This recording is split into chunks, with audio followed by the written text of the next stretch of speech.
I bet you already know. Taking us on the journey to the next level is Ishau Yao. And you just listened to his song Sempe. I hope you were sempering and dancing while that was going on. Hi, Ishau Yao. Good to have you today. Thank you for having me. Yeah, I'm interested. Talk to us about that song. Yeah, Sempe is a kind of song that, talks about the ups and downs in the industry, and at the same time, it's talking about the different kind of aspect of, slangs and the infusion of a whole lot of content, from the social media to the movie. Like if you listen closely to the song, I was talking about Jennifer and her diary to the head notes and the Instagram, a reporter and the source files and all that. So that's what being about the song. I'm just trying to put together, some concepts that we chill people, while listening to it at the same time. Well, that's quite interesting. I think it worked, right? What has been the reception so far? Yeah, it has been good. It has been good because I've went for a couple of interviews, from radio station to TV station, and the reception has been so, warming and, all that.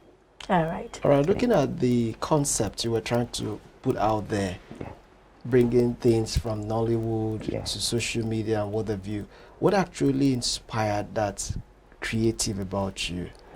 Okay, music is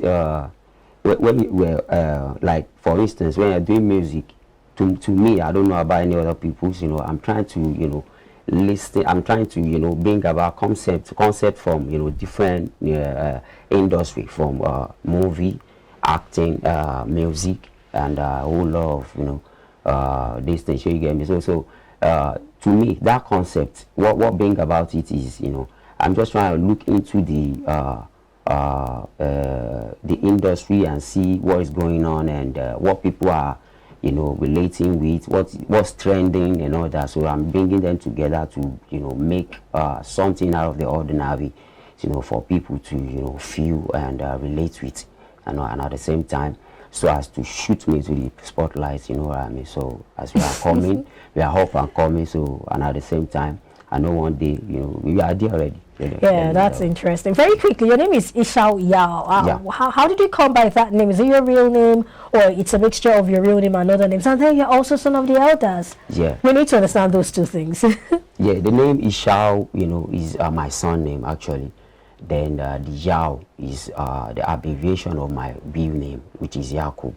So Olayemi Yakub, Ishau. So when I was in secondary school, my friends, couple of my friends would call me Yao, because of the name Yakub. So you get the YA and the last U of the YA, of the Yakubu. So you get, so that thing about Yao. So the Ishau is my name, then Yao is, Ishau is my son name rather, then Yao is my name. So the abbreviation of my name. So that's what being about the, combination. All right, the son of the elders? The son of the elders, yeah. When I was little, I used to be very close to the, elderly people. Even till now, people I roll with, they were, they are very older than me, you know what I mean? So did you grow up with grandma or grandpa? Because people who grow up with grandma and grandpa, it's grandma. Okay. Grandma, to the point that she was fighting my mom that I want this boy to be living with me.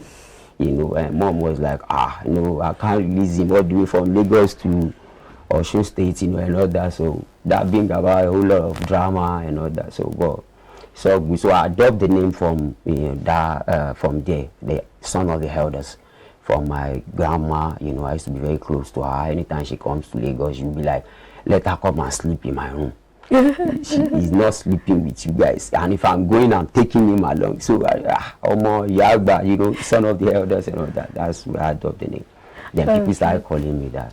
All right, we can really relate with you, considering the fact that you are so intimate with the elderly, more especially your grandma, like you said. But can you share with us, in all of those relationships you had with your grandma, were you able to learn some of this adage or wise saying as a result of you being so close? A whole lot. I learned a whole lot. So tell me about one.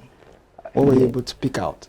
Yeah, a whole lot. I just can't picture it, but to put it simply, there's one day that some kind of incident happened, you know, in the house, and my mom was like, no, let them, and dad was like, just hold on, I want to eat, I'm calling the police.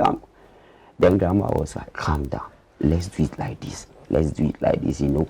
That way of settling issue without bringing about quarrel and all that, you know. I learned that from her, a whole lot of things, like okay, let's settle, let's do it like that. And at the end of the day, those people knew they were wrong, you know, while doing that, and the peace happens to reign at the same time. There was no wrong call, nothing. Everybody was fine, and it was settled. Fine, and everything was settled, and the point was made.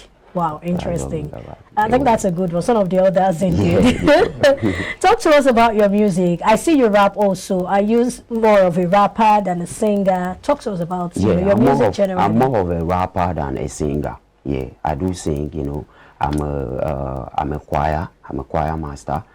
You know, yeah. So I rap a whole lot. So as a choir master, do you sing those classics or contemporary Christian songs? Because I don't mind you singing whatever. I mean, when you go to church, we like listening to the choir, and I like when they do, you know, contemporary renditions. So if you're part of, I mean, if you're in a church where they do contemporary renditions, I might just want to listen to you score maybe any of those popular songs. But away from that, let's talk about you, basically.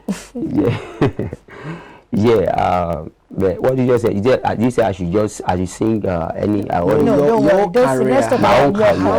How did you Yes. venture into the music? How did I venture? Was it as a result of your background coming from the church or something? Yeah. The way, let me put it like this. Yeah, my dad is an actor. Was an actor, so he do act all this Yoruba movie and all that. So you get so. When I don't know, maybe you know this late actor Luku, Gina, all those, you know, Ishau Pepe, they used to be among them, you know, they used to act together then. So art is in the family already. Okay. So you get, so when I was growing up, you know, I used to make jest of anything by singing. So you get, so my children wants to be like, okay, let's do this. So I can remember vividly one day there was, you know, a calendar in our room. Then it was all these kings, they were, you know, in the calendar. So you get me, they put it everywhere. So it was Adesoji Aderemi of Ife, Obako Soko of Lagos, Queen Amina of Zazua and all that. So we're now using it to sing. You know, even though the sound then, you know, wasn't like this. I'm talking of 1992, 93, you know. Yeah. Then we used to make jest, you know, of everything while singing. And I say, you know, Obako, Soko of Lagos, Queen Amina, Zazua. Yeah, just so from there, I get to be, you know, going into the system, you know, unconsciously, even though we are making fun of, you know, everything.